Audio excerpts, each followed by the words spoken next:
I'll spend a little bit of time first thing this morning before we go into the piles and laterally spreading soils. Just looking at the laterally spreading ground itself. We talked a little bit about this yesterday, mostly in terms of what happens when you have non-liquefiable crust on the top. Uh, One thing I wanted to do is to show you the ways in which you can estimate how much of a spread you can get.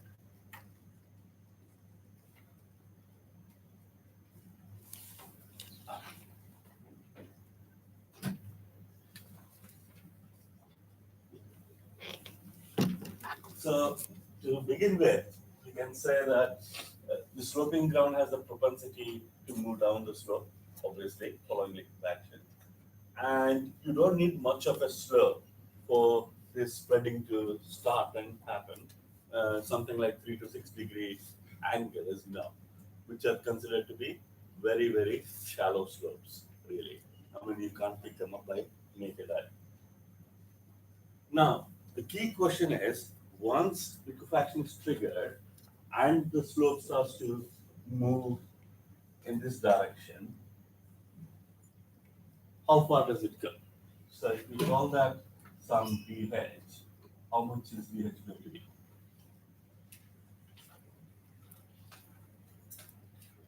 So this is important to see whether a given structure will be affected by lateral spreading and by how much. So if the slope is only going to move a few centimeters, it's not a problem. But if it's going to move kilometers, then obviously it's a big lateral spreading event. I showed you the satellite image for the Palu earthquake. That's obviously quite an extreme case where you had massive amounts of lateral spreading. So this distance the edge, you'd expect reasonably to be proportional to how long you hold the high pore pressure. So the longer the pore pressures are higher within the liquefiable layer, it will continue to move. In this respect, this non-liquefiable crust can be important, not just the size of it, but also its permeability. So what is the hydraulic conductivity or permeability of this? If that is low, then you tend to get your, at the interface, you collect a water layer. All the water that's seeping from here ends up as a layer of film there, and then it can spread longer because it's on a water film now. It just can slide forever. Sorry. Now there are some empirical methods, and these are crude and based on some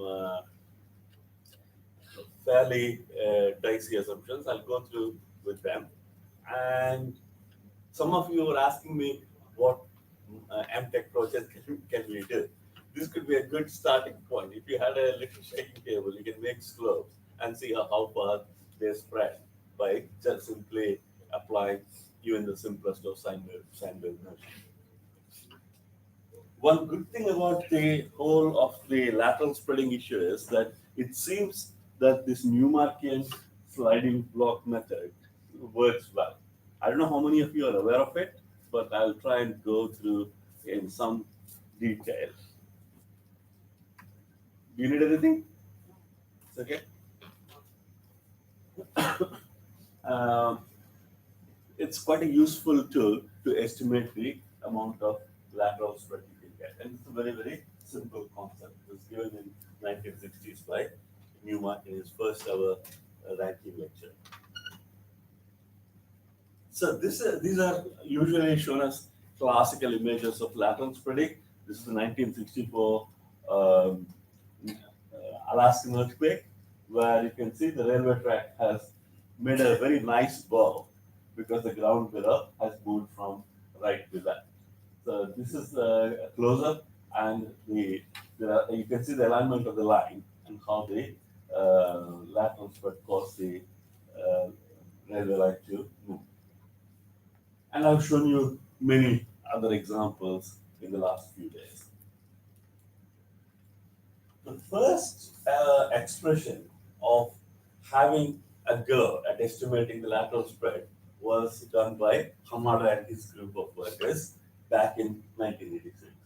All they did was to observe in the past earthquakes and had a guess on how much the ground moved, what was the slope before the earthquake, and they proposed this simple equation. So the lateral spread, they say, is going to depend on two things and two things only. One is T, which is the thickness of the layer, liquefiable layer, and the theta is the slope angle. So yesterday evening I had a bit of time, so I decided I will plot this and see how it actually pans out. And here is what I get. So I took three thicknesses, 5 meters, 10 meters, and 15 meters of liquefiable layer, and for various slope angles, how much lateral spread in meters do I get? So if I take the middle one, say 10-meter thick layer, it seems that if I have 3-degree slope, I'll get something like 3.5, 3.25 meters of lateral spreading. It's a very easy equation to use, and therefore it's liable to be misused. Because then everybody can, like me, can put in numbers like that and come up with a distance of lateral spreading. What you got to recognize is this is based on pure field observations. And there are a lot more intricacies in lateral spreading. For example, did some of the slopes they considered have this non-liquefiable crust, which if it is clear, the movement could have happened on simply the water film formation I was talking about. We have no idea. Because it's a database they collected and they just try to fit an equation. This is why the powers also look a bit odd. There's no theory behind it. Nonetheless, I mean, if you are now looking at, say, 15 meters, it's predicting something like 5-meter spread for a 6-degree slope. 15 meters of thick. So if you think about it, I have a 15-meter high thick slope, and the top is going to move 5 meters. That's nearly a third of the height, right? So that's quite a lot of spread.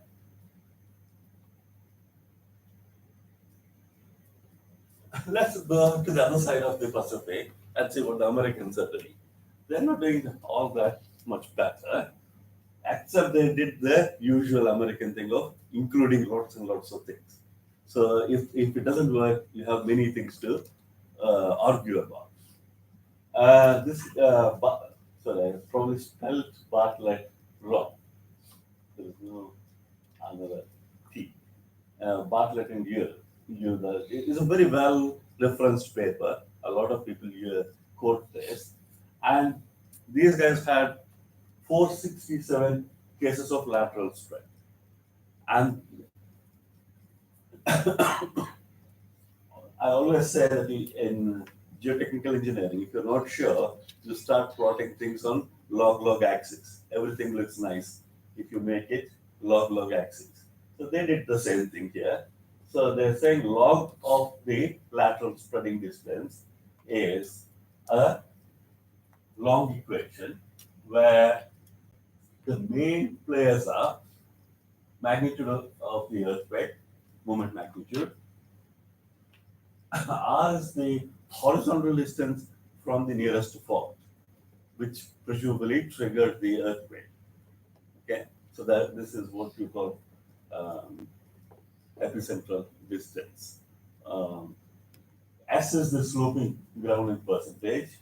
Then they have these T sub 50 and F sub 50, which are T is just the thickness of the layer, which is same definition as here, except you only worry about it if the N160 is the corrected SPT flow count is less than 50.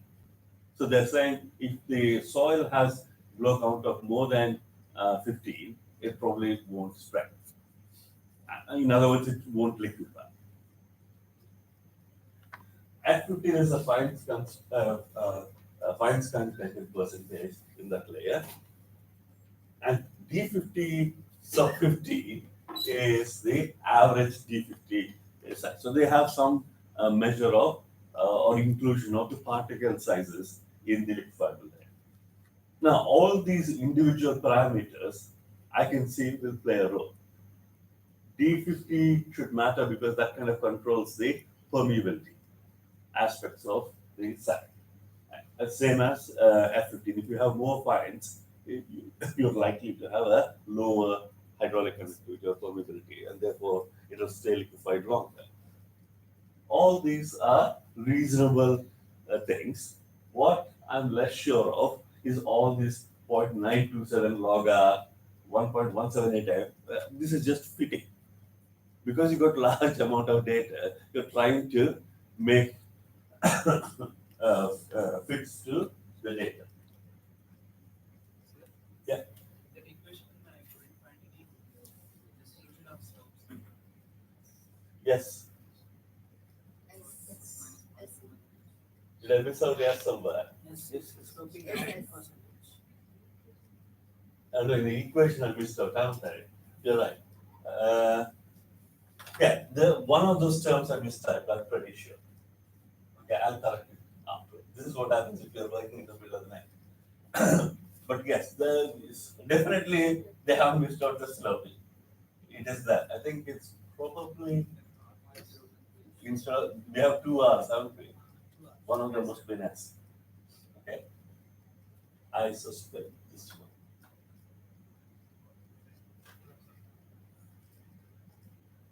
That should be it.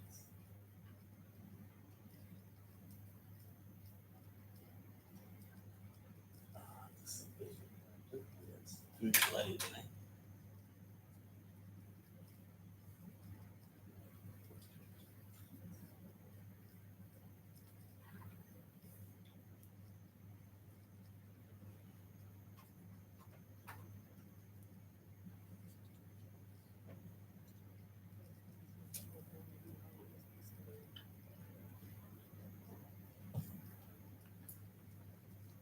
Okay. But they're all there in one form or the other.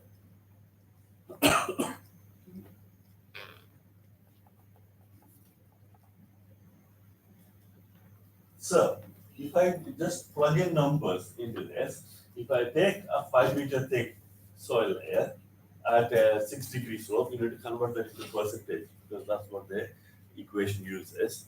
Then that is about 10% slope. And let's assume that the D50 is 0.1 millimeter, which is quite fine sand, and the S50 blow count is about 8 on average, and we're expecting a magnitude of 6.5 at a epicentral distance of 20 kilometers. If you plug those numbers in, that equation should give you something like 3.5 meters, okay, of lateral spreading. So 6 degree slope and thickness of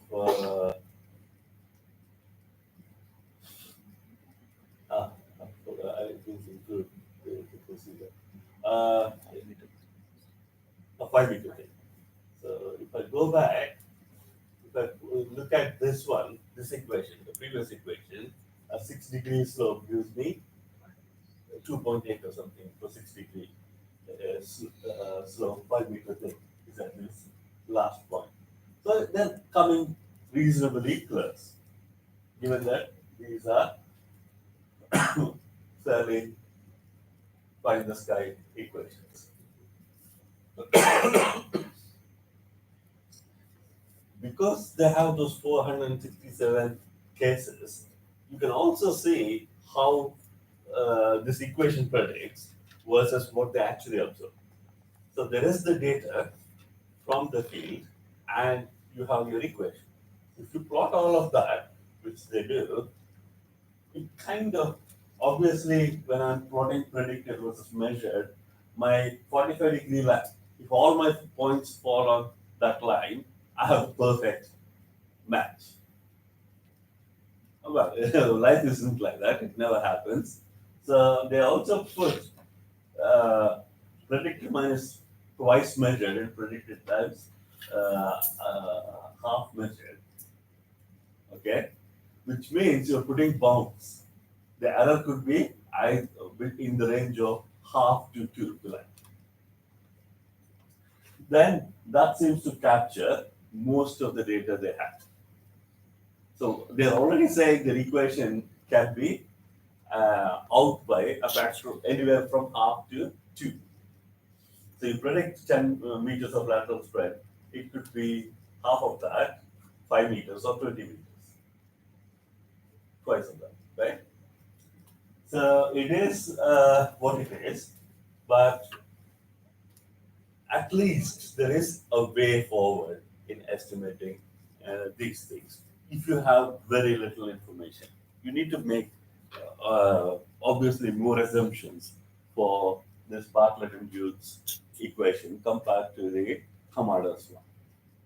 And I can't tell you one is better than the other just because it has more parameters. We have no idea, right? Is it only for very gentle slope, like 6 degree? uh, Normally, yes, but this 467 case histories don't fall just between 3 and 6. Some are a bit steeper as well. Okay, that's why they made S a parameter because they had cases of different slopes. So there's no restriction in if you read the paper, they don't say you use it only for 10 degrees or less. So people will use it for 20 degrees. So slopes. And this is the problem is once you formalize it like an equation, anybody can use it, and you will have a range of when even if there is no 20-degree slope in those 467 cases, in which case, what are you basing your prediction on? You're extrapolating the answer. Okay, right. Now there are. Ah, I wanted to talk about something else. There is, if you look at Kramer's book, he made quite a simple two-parameter constitutive model-based finite difference code, which can predict the lateral strengths. So this is what I have a slide. It's going on here.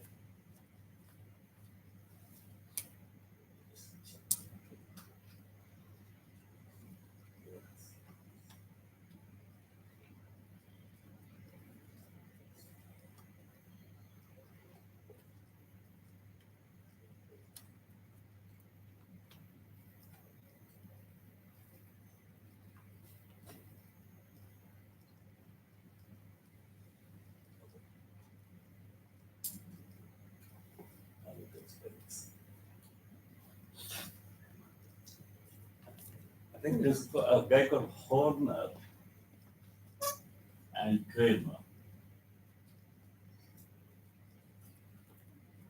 Steve Kramer, who wrote the book, basically made a two-parameter constitutive model, and it's a finite difference code. And these two parameters are basically hyperbolic functions of some description. I'm not going to go into the detail of it. Function.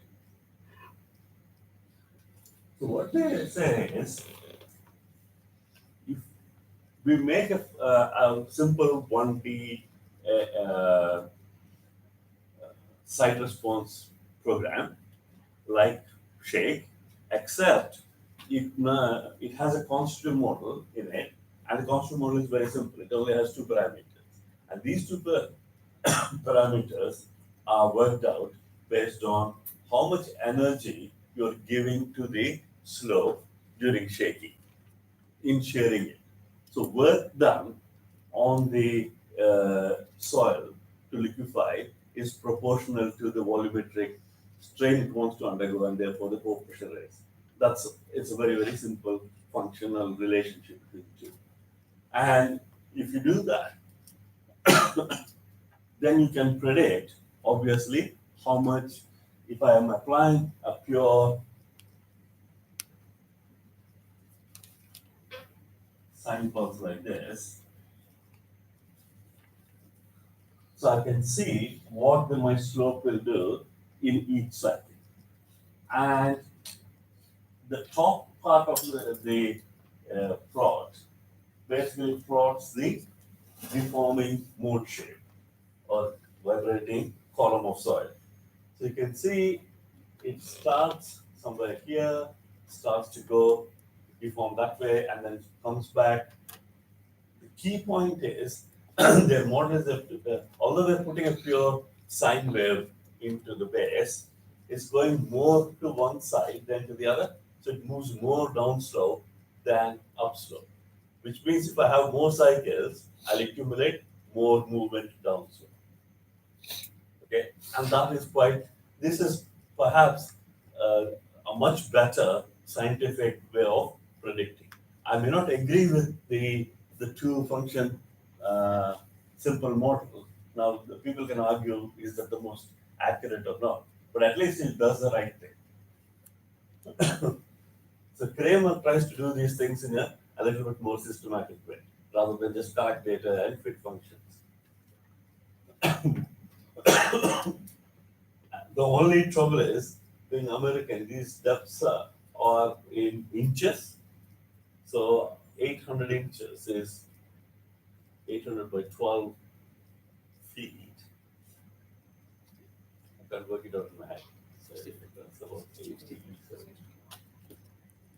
and if I divide that by, it's about 20 meters, isn't it? Roughly 20 meter depth. So you can see how much it's moving. So that is 15, 16 inches. So you can go and see how this compares, for example, with the other predictions. Again, making assumptions. Because it's a finite difference code, you can also get the variation of shear stress with depth. And that is plotted down here. So with that, how is the shear stress changing? Each of these lines are basically, let's say, taking lots and lots of points on this on the curve.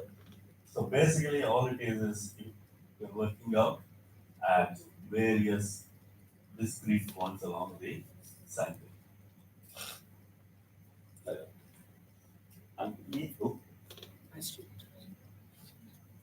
oh, sorry, I'm being terrible this morning.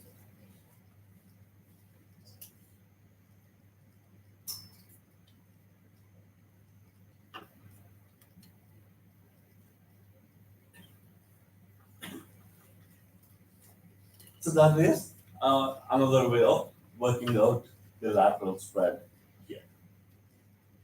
In all these things, we are not talking about how much the non-liquefiable crust will move. The basic assumption is that in all these methods, if my liquefiable soil moves by dH, the non-liquefiable crust will also move by the same amount. This is not necessarily true. What can happen is if this, depending on the permeability of that thing, you can have this water fill, in which case this can slide further down than your slope, the liquefiable air itself moves. So you'll have a sharp discontinuity in displacements between the top of this layer and the bottom of that. So you've got to bear that in mind. Now I'd like to have a go at explaining simply the Newmark sliding block method. If you know this already, bear with me. If you don't, and if I make any mistakes, feel free to correct. But I think it will be useful.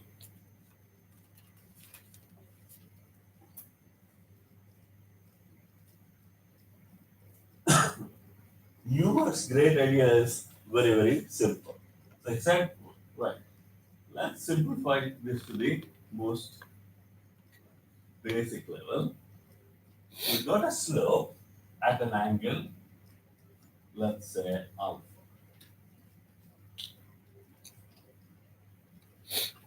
And imagine I have a block that of mass n, right?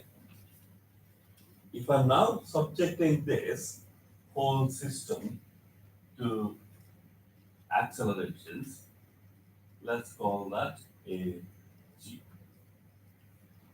The whole block slides back and forth with that. What will happen to this is all it is. So if my accelerations are quite small, so the reason this is all quite stable, you can draw the mg, so that's mg acting downwards, you can resolve that in two directions. If that's alpha, that should be alpha, right? Yeah, so this should be mg cos alpha, mg sin alpha. So mg sin alpha is the bit that is trying to drag my block down. And who opposes that? Friction. So the friction is, if that is mg cos alpha times say tan delta, is the resistance force. So we can do this block mechanics if you like, and that tells you that especially for small angles of alpha, this is not going to slide on its own. So it will be under equilibrium. Now when we apply this extra acceleration, it will try and slide if you exceed the frictional capacity. Okay? Okay, if you want, you can replace this by mu also. Quotient of friction. This bit I know you can do, so I'm not going to worry too much about it. The bit that is quite subtle in Newman analysis is suppose my AG, the acceleration I'm putting in, has, let me try and draw.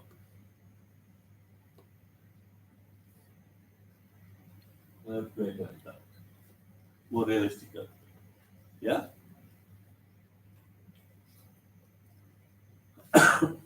What you're going to realize is that the block will not slide until I go past the friction, right? So I will have a threshold on yield acceleration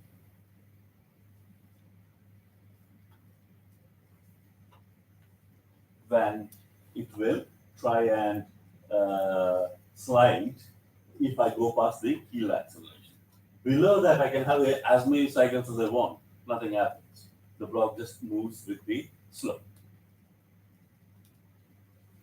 I'm going to call this side down slope.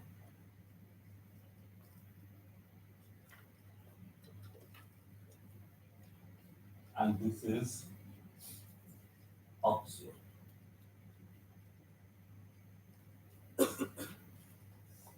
So, down slope will not be the same.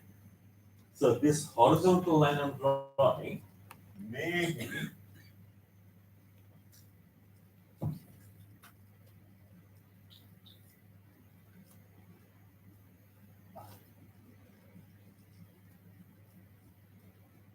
a lot bigger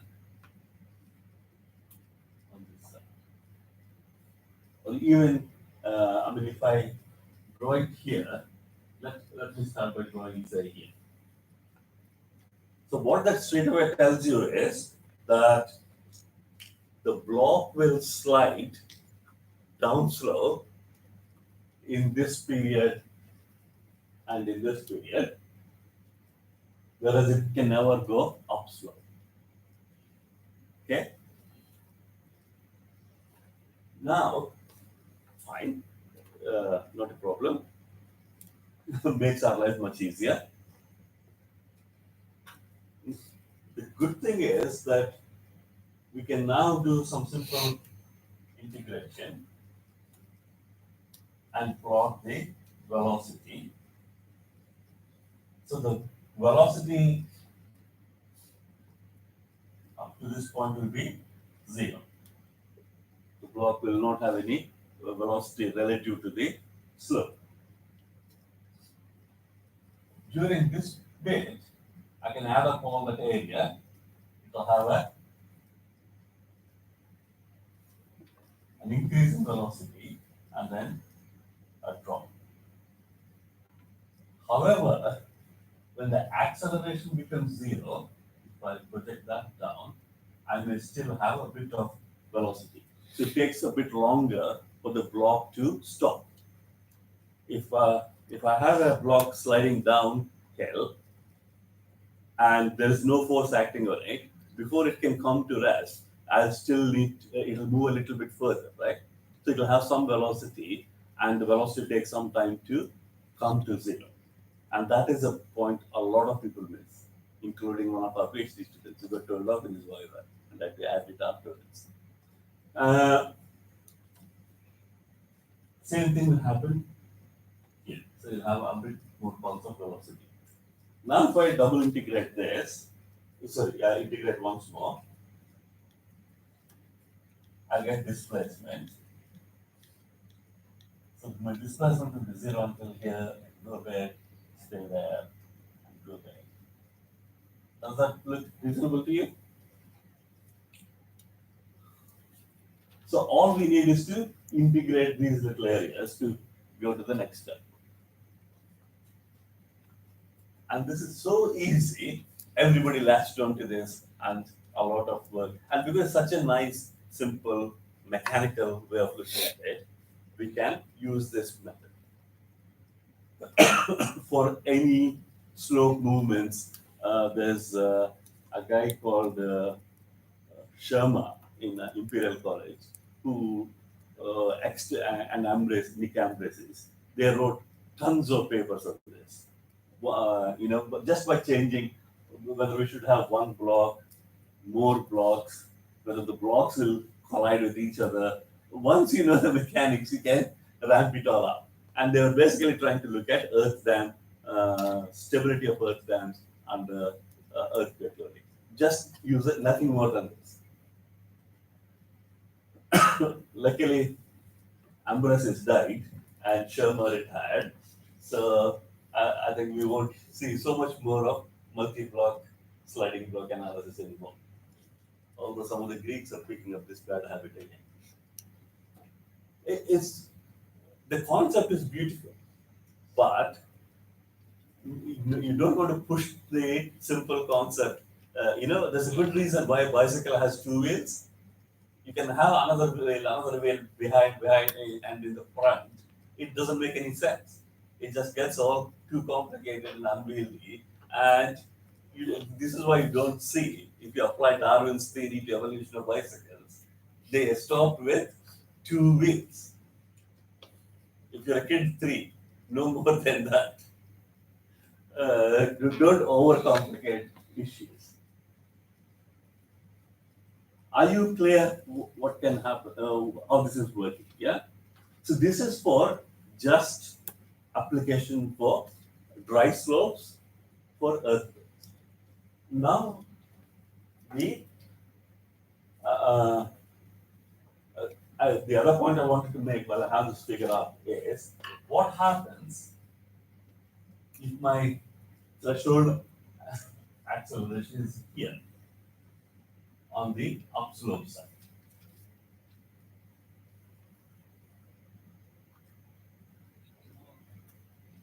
So I'll get these areas as well, right?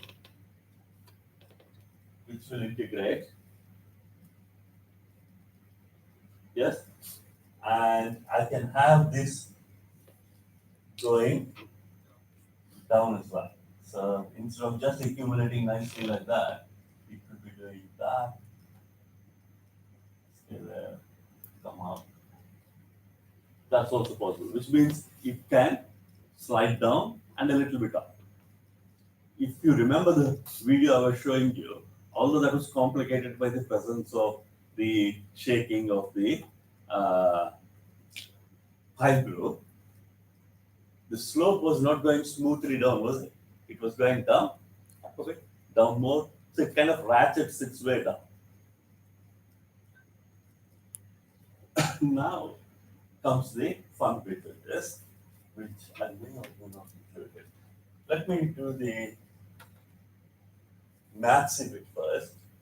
So instead of having a real earthquake like that, if you imagine I have a half a sine pulse, okay, then uh, you can start with the acceleration, which is going from say uh, 0 to 1 is my half sine wave, and I've drawn the acceleration threshold acceleration at some level lower than the peak, and then you can follow integrate that extra bit on the top. So when I integrate that, this area here, this is the velocity you'll get, and when I integrate the velocity, I'll get my displacement.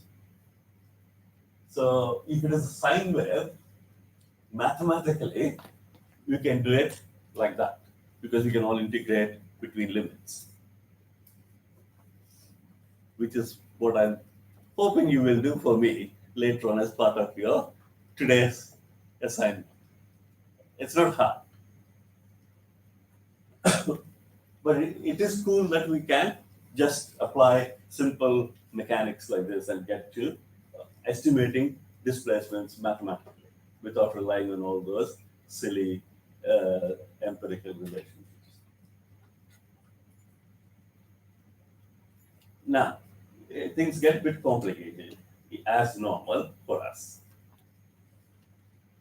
We're not just interested in movement of slopes going down. We are interested in movement of slopes, gentle slopes, going down due to liquid action.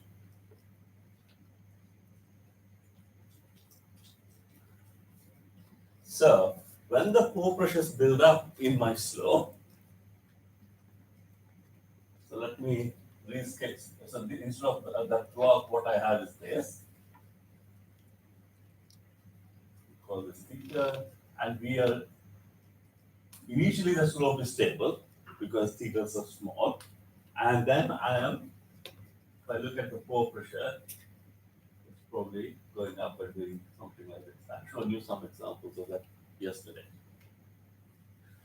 Now, as the pore pressures increase, the slope is getting weaker, right?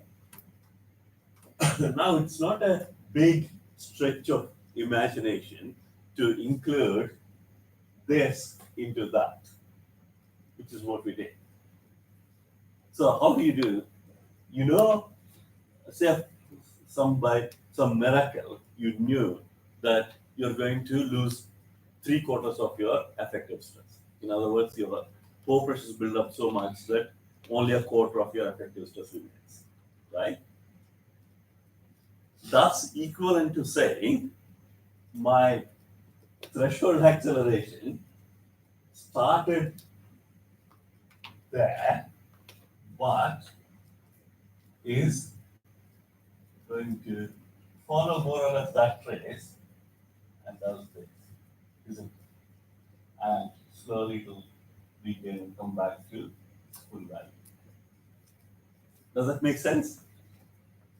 So you are reducing your threshold acceleration in inverse proportion to the pore pressure, which is completely logical. Because if the slope is standing up because of its effective stress and I'm losing effective stress, what's more natural? But there's only one thing we have to do, which is to adjust instead of working with the straight flat lines, which is great for mechanical people. We have a yield acceleration which changes. Who cares? Now we need to integrate wherever this red line is above that. The rest of the procedure is exactly the same. But It also happens, should happen on this side, on the upslope, because you can't get soil stronger on one side than the other, can you? That's the $1 million question. It turns out you can. And this is why what happens is that while that thing is going happily down slope, when you're trying to move the slope up slope, this actually kicks up. Let me show you. I did show you this yesterday, but not in the same context.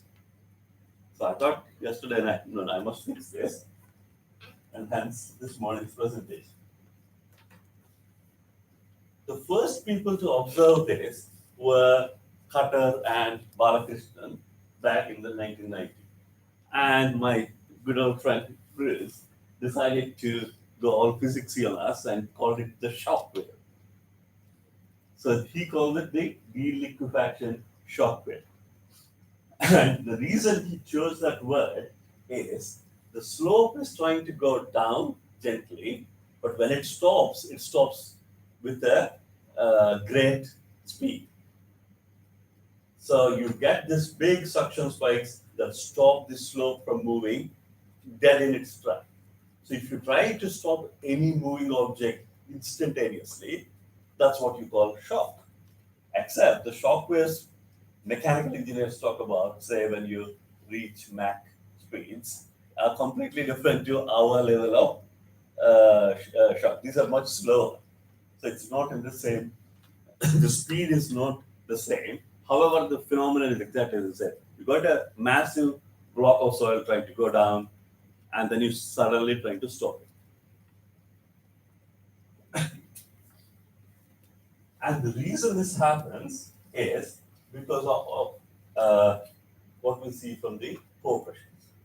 And I think I've shown you this, maybe not this one. This is directly from a 6-degree slope test, where we're putting a sine wave input motion about 0.1 G, and pore pressures were measured at different depths. So that is the top of the slope, and that is the base of the slope. And you can see the suction created in the excess pore pressure takes some time to propagate. What I have shown you yesterday is this. For one of Jenny's tests, you've got two-layer system where I have dense sand, loose sand. And if I'm looking at the accelerations, we said, look, if I take this little window there and plot it over here, expand it, we could see that these sharp spikes are taking longer and longer as you go to the top. This is the same thing in a much expanded view, in a completely different experiment. But you believe in experiments because they do the same thing in different tests. Otherwise, it's an instrument error. So, what's going on here is that the accelerations of the slope are getting flat on the downslope movement and very high when it's trying to go up. So when do you get very high accelerations? You get very high accelerations if I drop something, right? The reason you get big acceleration is I'm trying to stop it instantaneously. And that's what you classically call shock or impulse. And that's another reason why I wanted you to work out this game law for impulse long time ago. Now. It appears now, but everything was thought through carefully, trust me. So, we got a system where the downslope threshold falls down and the upslope threshold goes higher. So it's a little bit further away from our comfort zone of drawing horizontal lines, both sides, and integrating. However, the concepts are exactly the same, which means that I'll get more downslope movement and less upslope movement. And how does this actually look in terms of pore pressures? Again, I've shown you this to you before. You can see these large drops in excess pore pressure every half cycle. And these drops, the suction spikes we call them, are getting bigger and bigger as you go to the top. And because the top of the slope wants to move a lot, which means it wants to dilate a lot, which means it will produce a lot of suction. And therefore it stops more quickly. Whereas as you go towards the base, because the shape this slope is trying to take is here, it wants to get to something like this, right? So the top has to move a lot compared to the base. So I get more suction there than I get here. Again, this confirms it. Any questions? Or am I just making cousins in there? Yeah. As you said, over the travel wire, a thin layer of water. How do we model it theoretically if we are modeling both without a non-defined layer? Is it a theoretical model will allow this change? No. There's a guy called Kukushin, a very funny Japanese colleague of ours, and he had a go numerically for about 10 years. In the end, he gave up and he got one of his students to build a little. Uh, he does the most unusual experiments. So he basically built a column of sand with different layers with different permeabilities and got his student to whack the base of the column with a hammer. Nothing more sophisticated than a hammer. And then they could see the soil liquefies and all the water goes and traps in between different layers. It's so easy for the soil to do that physically, but mathematically, not. Uh, the problem mathematically is quite hard because most of our finite element codes work on this UP formulation. Okay, you're linking solid displacements to fluid. The way you achieve that is you make two finite element meshes, one for solid, one for fluid, place them on top of the other, and tie the nodes together. Now, when you're trying to model liquefaction problems, the fluid nodes can tell you the pressure, but not so much the fluid flow. You infer the fluid flow based on pressure difference, but literally no fluid is going anywhere. So if you select in your automated codes like Flag or something, they have no idea that water can collect here because finite elements don't actually move. They can't move.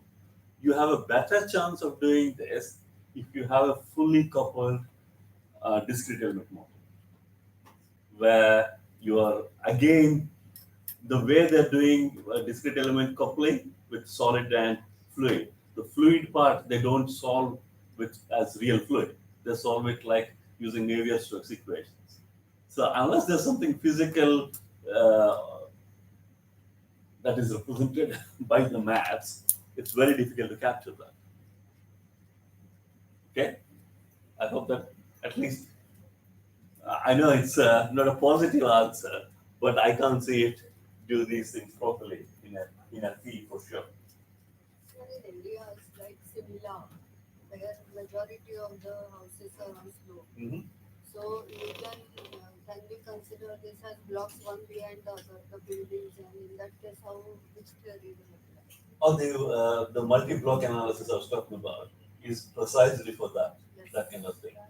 where you can have different slopes as well. Uh, please look at Sharma's work, Sharma and Braces, and they have done that to death.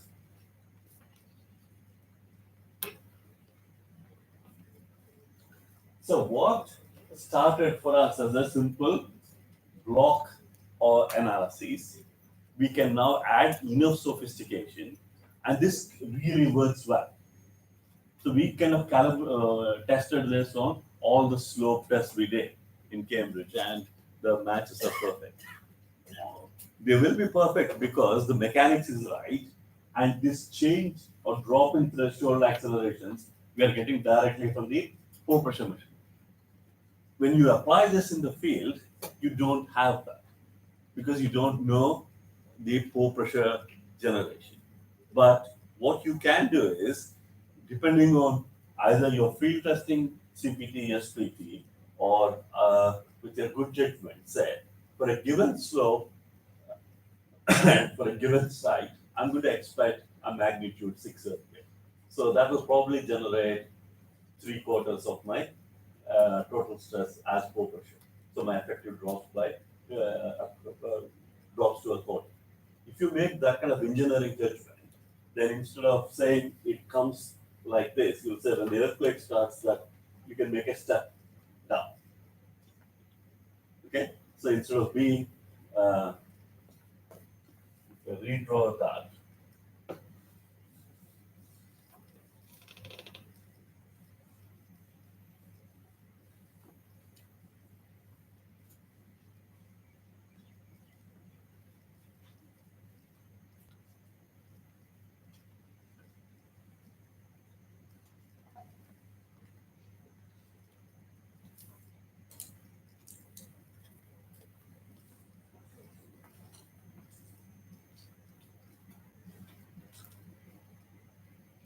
So let's take your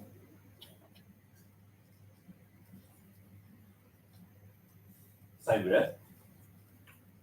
So that's my ground acceleration. And I'm, what I'm going to say is that my threshold acceleration stays there, and as the pore pressure builds up, it drops to quarter, and then after the earthquake is finished, it goes up again. So this is a gas. So what we're saying is my effective stress due to liquefaction is a quarter of initial effective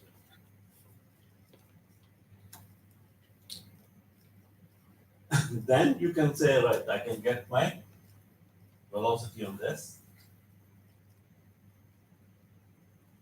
I need to clear that area. I'll get the velocity point, which does that, and then I can get the displacement.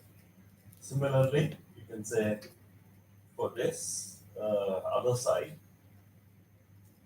initially it starts maybe here, and as soon as I'm getting my shaking, it, it drops to something like this, and then it goes back up to that. In which case, I won't get any upslope movement.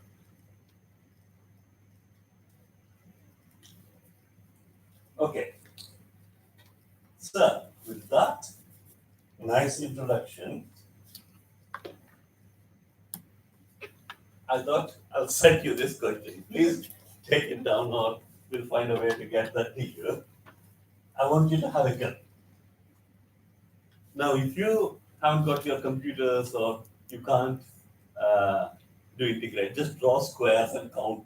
That's the easiest way you can do integration. But if you can do proper integration, that's even better.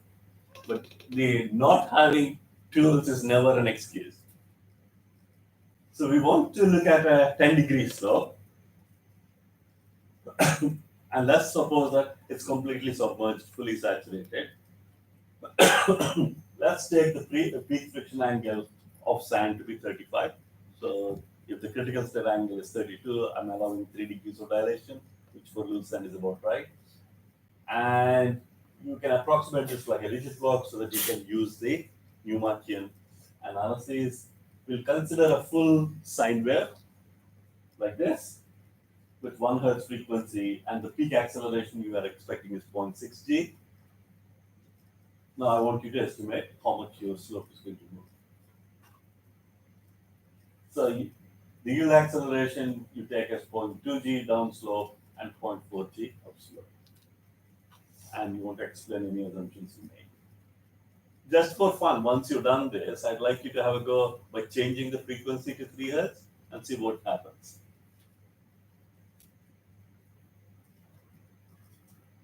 Can you do this? Or is it hard? It's not hard. I can't believe it's hard.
You need to let Gopinath have said things so that he won't set too much work for them. Okay.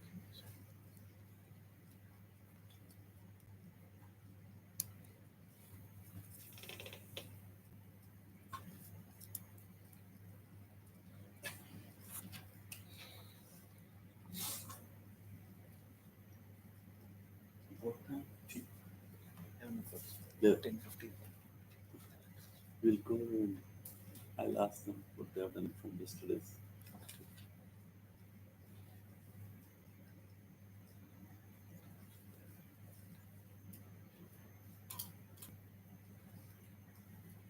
Right.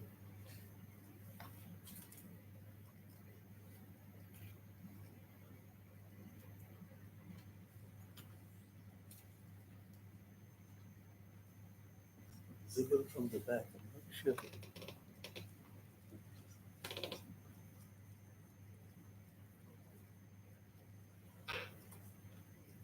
I can see from the back, you can see.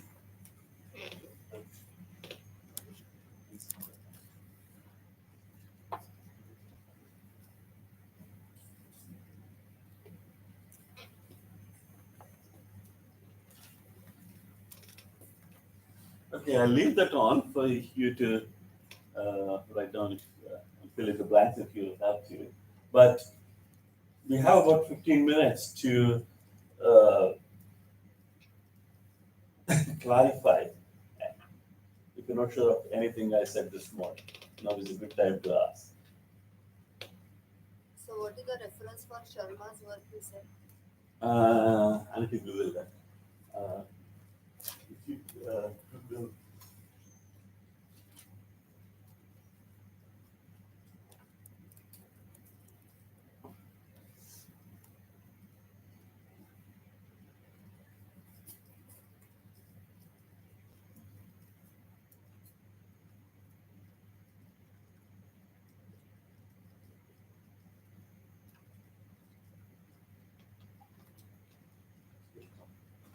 otherwise, send me that.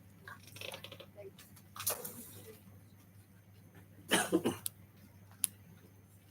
So everything is clear. Oh, sorry. So you mentioned about the liquefaction software. That means that, like you have explained, like it suddenly stopped. Mhm. But it is also going upward. Yesterday it has shown us some video. Yeah. That it is also moving Yeah, a little bit. That all depends on where I draw the downward threshold acceleration. If my accelerations are quite large, as you will find in this problem, it will have to go up as well. there also the Yeah, but it is so much biased towards one side because, as I said here, the threshold for downwards movement is only 0.2 g, while you are going upslope it is 0.4 g. So even if you cross that, if you cross it for a shorter period, which means you'll accrue smaller velocity going up, therefore smaller displacement. So naturally, you can include that in here.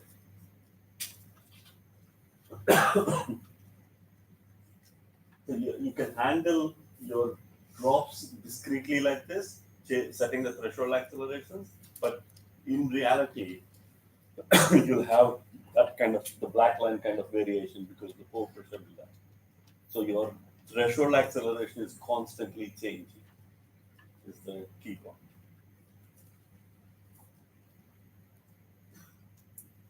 Okay, anybody else?